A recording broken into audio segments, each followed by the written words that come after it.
I never expected that a catastrophic plumbing failure would change my life. But that's exactly what happened when my apartment decided to imitate a small-scale waterfall. It started as a quiet, unassuming drip, the kind you promise yourself you'll deal with tomorrow. But tomorrow came and went, and the drip became a steady, rhythmic drumming against the old porcelain of my bathtub, a constant, maddening metronome marking the passage of my own procrastination. My name is Lucas, and at 28, my life was a lot like that initial drip, predictable, quiet, and contained.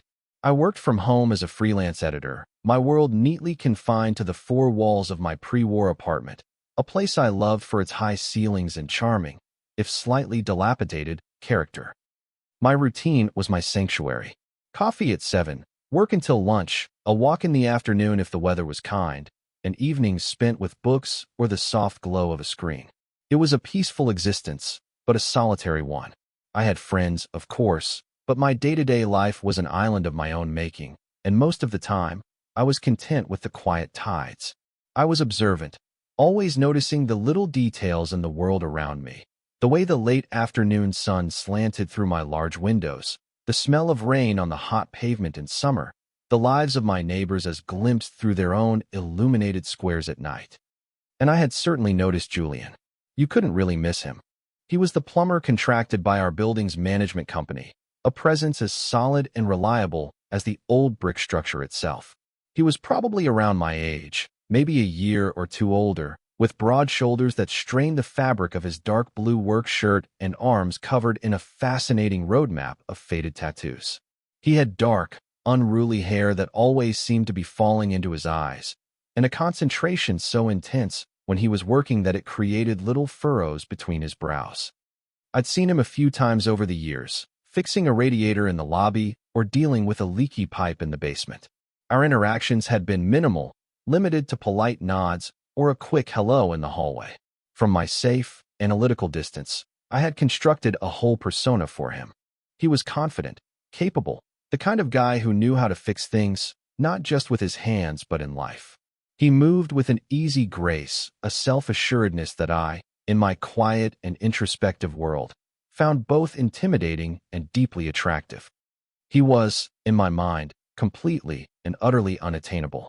He was the handsome, traditionally masculine guy who fixed things, and I was the quiet, bookish guy who lived inside his own head. Our worlds were different, our paths only crossing due to the building's ancient and failing infrastructure. He probably had a girlfriend, maybe a wife, and a life filled with barbecues and football games and all the other things I imagined guys like him did. He was a background character in my life, a recurring bit of scenery that just happened to make my heart beat a little faster. I was content with that arrangement. It was safe.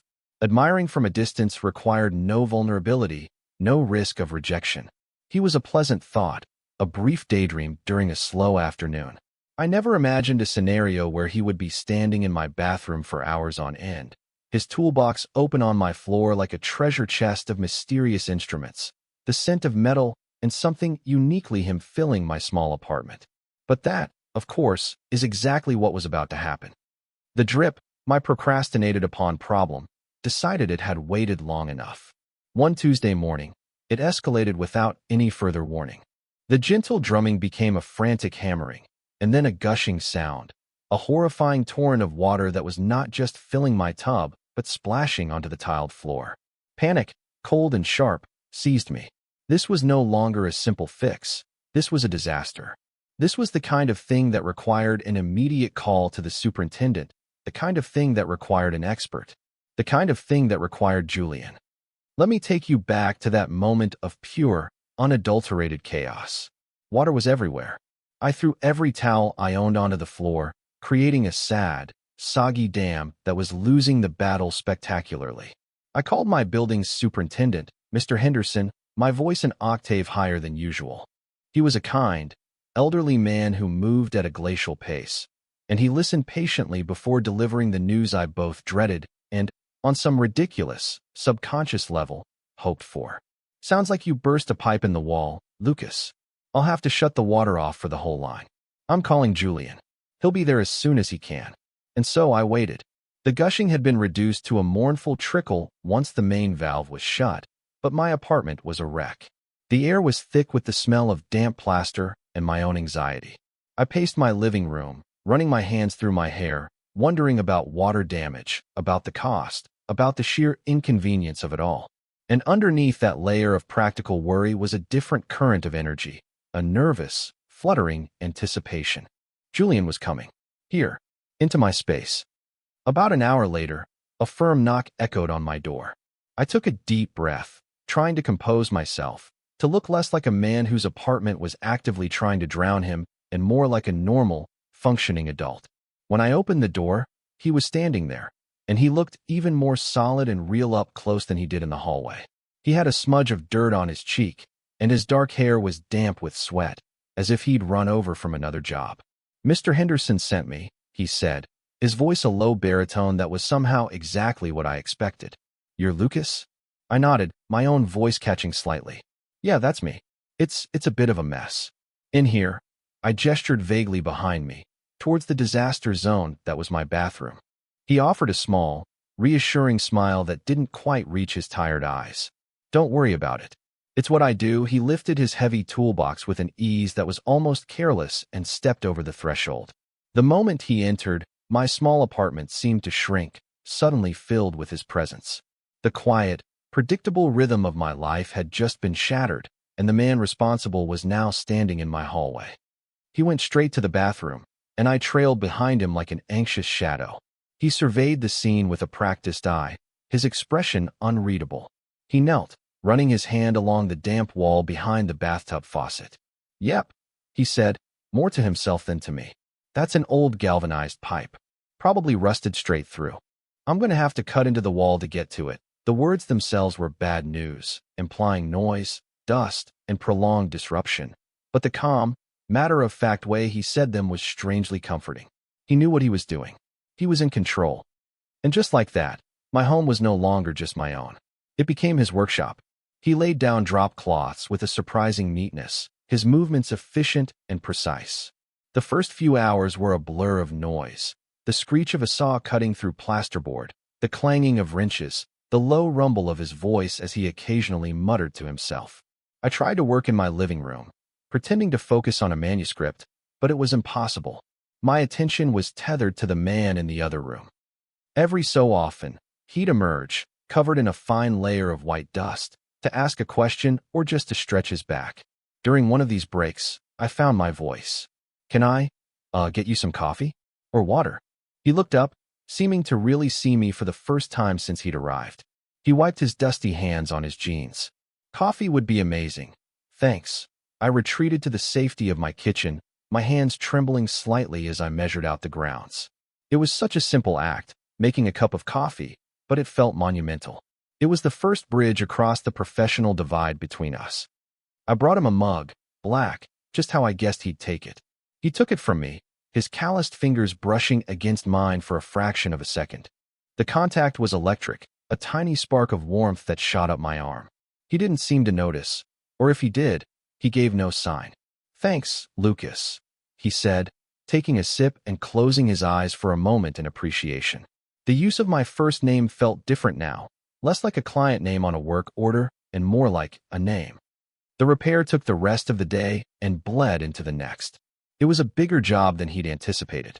He had to replace a whole section of corroded pipe, which meant more cutting, more noise, more time. And with more time came more conversation. It started small. He asked what I did for a living, and when I told him I was an editor, he nodded thoughtfully. "So you fix words," he said with a wry smile. "I guess we're in the same business, just with different materials." I laughed, a real, genuine laugh that surprised me. "I guess so. I'm just a lot less dusty at the end of the day." He told me about his week, how he'd been swamped with calls because of the recent heat wave putting a strain on old plumbing systems across the city. He spoke with a quiet passion about his work, about the satisfaction of solving a puzzle, of making something broken work again. I was seeing past the confident, capable exterior to the thoughtful man underneath. He wasn't just a plumber, he was a craftsman. The second afternoon, as he was packing up some of his tools, he noticed the collection of old cameras on my bookshelf. "You into photography?" he asked, his voice softer than before. I was taken aback. Most people never commented on them. "A little," I admitted. It was my grandfather's hobby. He left them to me. I don't really know how to use most of them, to be honest. I like how they look, the way they were built. He stepped closer, his gaze tracing the lines of a vintage Leica. They're beautiful, he said, his voice barely a whisper. There's a real art to this kind of mechanical work. Everything has its purpose. Every gear, every spring. He looked at me then, his eyes holding a new light, a shared understanding. It's like the inside of a wall, you know? A system of pipes and valves nobody ever sees, but it has to work perfectly for everything else on the surface to function. That was it. That was the moment my perception of him shifted entirely. He wasn't just the handsome guy who fixed pipes. He was someone who saw the beauty in hidden, functional things. He saw the art in mechanics, the same way I saw the art in the construction of a sentence. We weren't in different worlds at all. We just had different tools. He saw my cameras not as dusty objects, but as something to be understood and appreciated. He saw a part of me. Later that day, I was making myself a sandwich, and on impulse, I made a second one for him. I felt foolishly domestic as I walked into the bathroom, now a chaotic mess of tools and drywall, holding out the plate. I figured you might be hungry. I mumbled, feeling my cheeks flush. He looked up from where he was kneeling, a smear of grease now accompanying the dust on his face. He looked genuinely surprised, and then a slow, warm smile spread across his lips. It was a different kind of smile than the polite one he'd given me at the door. This one was real, and it transformed his entire face. "Lucas, you're a lifesaver," he said, taking the plate. "Thank you." We ate in a comfortable silence, me perched on a stool in the doorway and him sitting on the edge of the tub. For a few minutes, he wasn't the plumber and I wasn't the client. We were just two guys, sharing a simple meal in the middle of a mess. I learned that he spent his weekends in a small workshop he rented, building furniture out of reclaimed wood. He showed me a picture on his phone of a beautiful, sleek coffee table with intricate joints. It was stunning. This man who worked with brute force to tear apart my walls also possessed the patience and artistry to create something so delicate. He had a vulnerability I never would have guessed at. He confessed that he'd always wanted to do something more creative, but plumbing was the family trade, and it paid the bills. There was a wistfulness in his voice, a hint of a path not taken that resonated deeply with my own quiet longings. In that shared moment of vulnerability, the space between us seemed to shrink even further. My initial intrigue was blooming into something more complex, a genuine connection that was both thrilling and terrifying. Hope, a feeling I had kept carefully packed away, was beginning to cautiously unfurl. And as he went back to work, the sound of his tools was no longer just noise. It was the sound of my world changing. By the end of the third day, the new pipes were in, the wall was patched with fresh drywall, and the gaping hole in my bathroom was gone. Julian had finished the primary repair. The constant thrum of activity that had filled my apartment for days ceased, leaving a strange, echoing silence in its wake. He had cleaned up meticulously, sweeping the last of the dust into a pan, his movements still as efficient as ever, but now they felt familiar, almost comforting. The professional boundary had become so blurred it was practically invisible. "All right, that should do it," he announced, wiping his hands on a clean rag he pulled from his back pocket. "The patch will need to dry for a day before you can paint it, but the plumbing is solid." I stood in the doorway, a mixture of relief and a surprising, sharp pang of disappointment. This was it. He was finished. He would pack his tools, write up an invoice, and walk out of my apartment, and my life would go back to its quiet, solitary rhythm. The thought left me feeling hollow. "But," he said, and my entire nervous system went on high alert at that single word. He was looking at the new faucet he'd installed on the tub, his brow furrowed in that concentrated way I was coming to know so well. "Before I can officially sign off, we need to test it properly. Mr. Henderson had me shut off the main hot water valve for the whole building while I was working, as a precaution. I just turned it back on, but it's going to take a bit for the tank to heat up and the pressure to stabilize." I nodded, trying to look like I understood the mechanics of it all. "Okay, so, you just need to run the water for a while." He shook his head, a small, almost nervous gesture. "Not exactly. I need to know the moment it gets hot, and I need to be able to adjust the mixing valve in here if the temperature fluctuates. It's a finicky old system." He paused, and for the first time since I'd met him, he seemed to be searching for his words. He wouldn't quite meet my eye. Here's the thing, he continued, finally looking at me. His gaze was direct, and it held an intensity that made the air in the small room feel thick and heavy. The easiest way to do this is with two people. One person to feel the water, one person right at the valve. Given the setup here, he gestured to the tight space around the tub. It would be a lot faster if you could help me. If you could just stand in the shower and tell me when you feel the heat kick in. My mind went completely blank. Stand in the shower? With him? The request was entirely practical. It made perfect sense from a professional standpoint. And yet, it felt like anything but. The bathroom suddenly felt impossibly small, a tiny, tiled room filled with an unspoken energy. Steam from the previous tests still clung to the mirror, and the scent of new copper pipe and Julian's cologne mingled in the air. Oh, I managed to say, my voice sounding thin. Sure. Yeah, of course. I can do that. He gave me a quick, grateful nod and turned to the shower, pulling back the curtain. He stepped into the dry tub, his work boots making a soft thud against the porcelain. He reached for the faucet, then looked back at me, waiting. My heart was a frantic drum against my ribs. I took a hesitant step forward, then another, until I was standing on the bath mat just outside the tub. You'll probably have to get a little closer, he said, his voice quiet. Right under the shower head. I swallowed hard and stepped over the edge of the tub, my sneakers squeaking slightly. I was fully clothed, he was fully clothed, and yet it felt like the most intimate, exposed moment of my life. We were standing inches apart in the confined space. I could feel the warmth radiating from his body, see the tiny flecks of drywall dust still clinging to his eyelashes. The world outside this small, white-walled space ceased to exist. Okay, he murmured, his voice low and close to my ear. Just put your hand under the stream when I turn it on.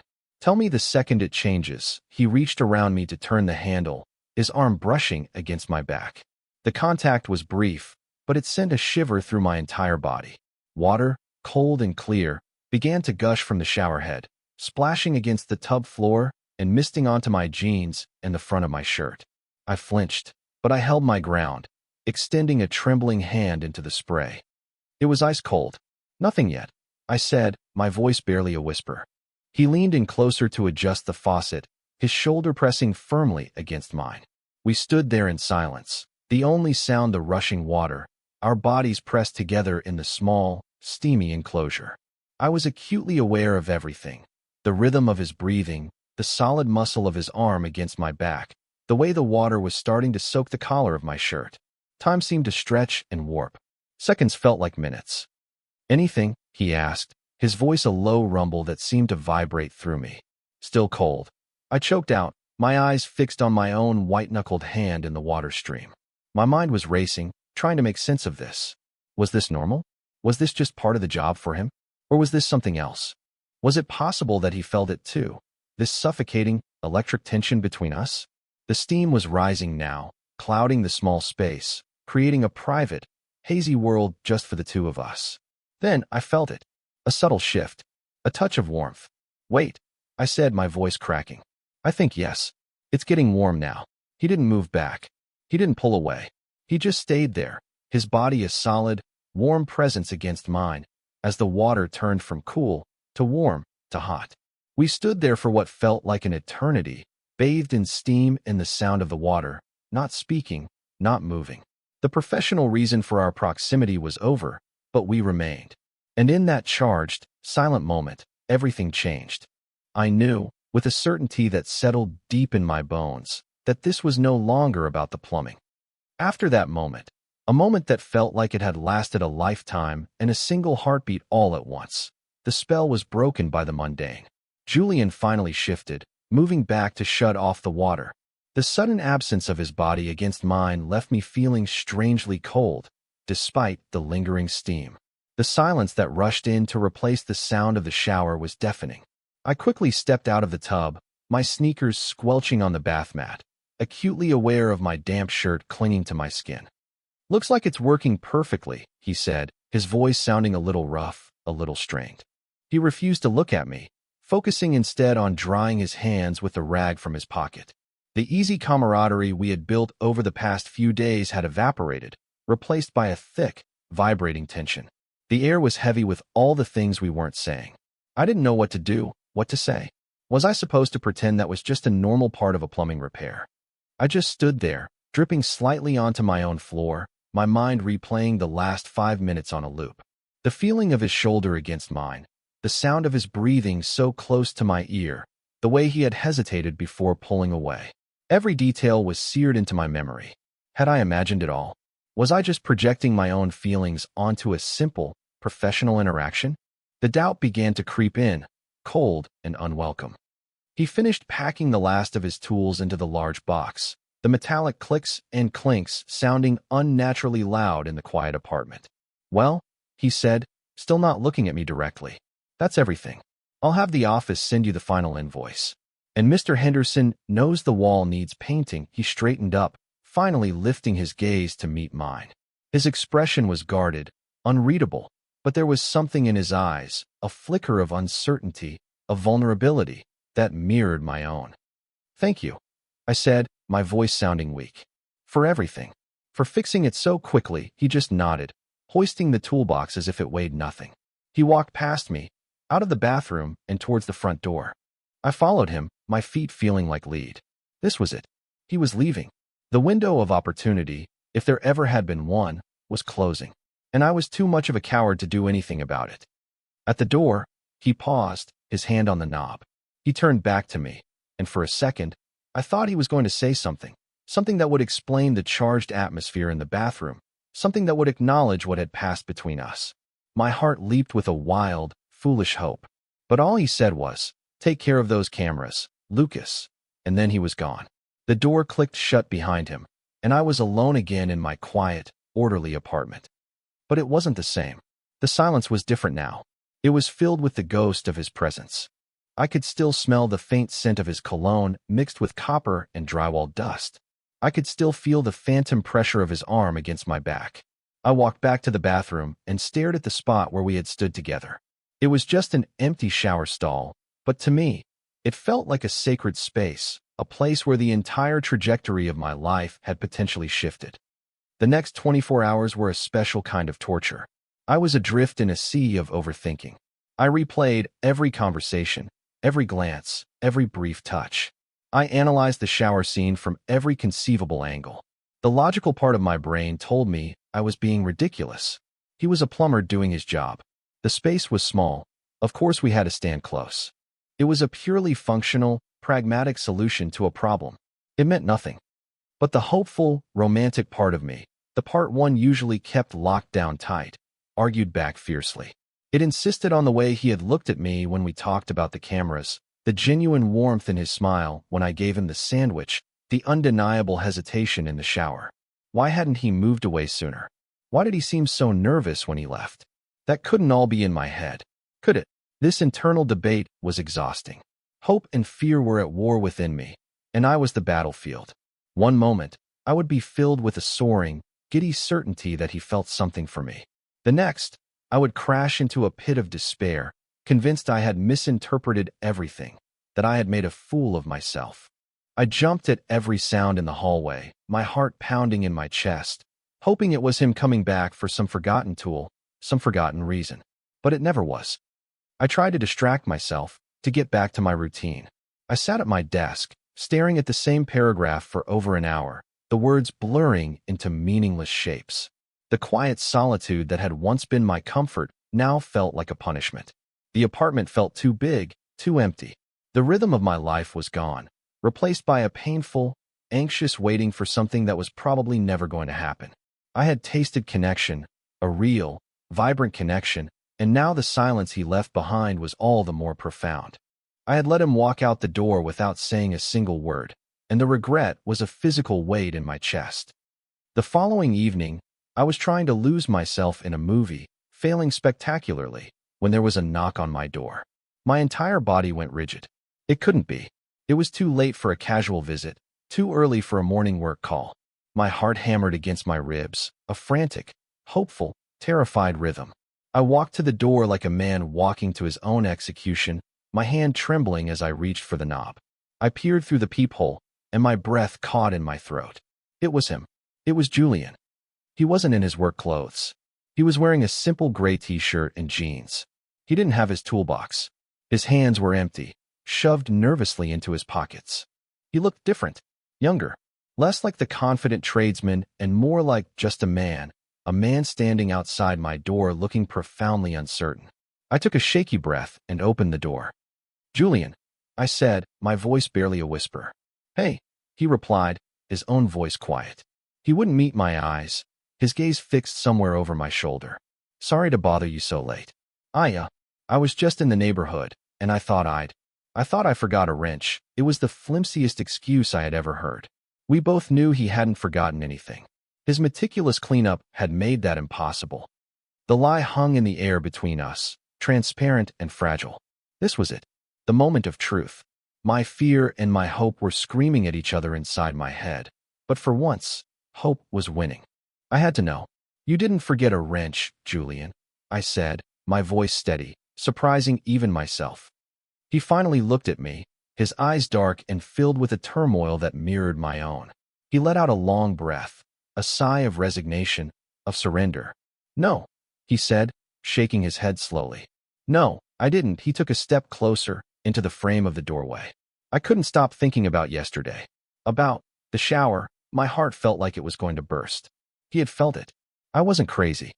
"Lucas, I have to be honest with you," he said, his voice earnest and low. "Testing the water like that, it wasn't strictly necessary. I mean, it's one way to do it, but I could have done it myself. It would have just taken longer." He ran a hand through his hair, a gesture of pure anxiety. "I used it as an excuse. An excuse to be close to you. It was a stupid, unprofessional thing to do, and I'm sorry if I made you uncomfortable." My entire world, which had been tilting on its axis for 2 days, suddenly clicked into place. A wave of relief so profound it almost made my knees buckle washed over me. "You didn't make me uncomfortable," I said, my voice thick with emotion. He looked up, his expression a mixture of surprise and dawning hope. "You didn't." "No," I said, a smile finally breaking through my anxiety.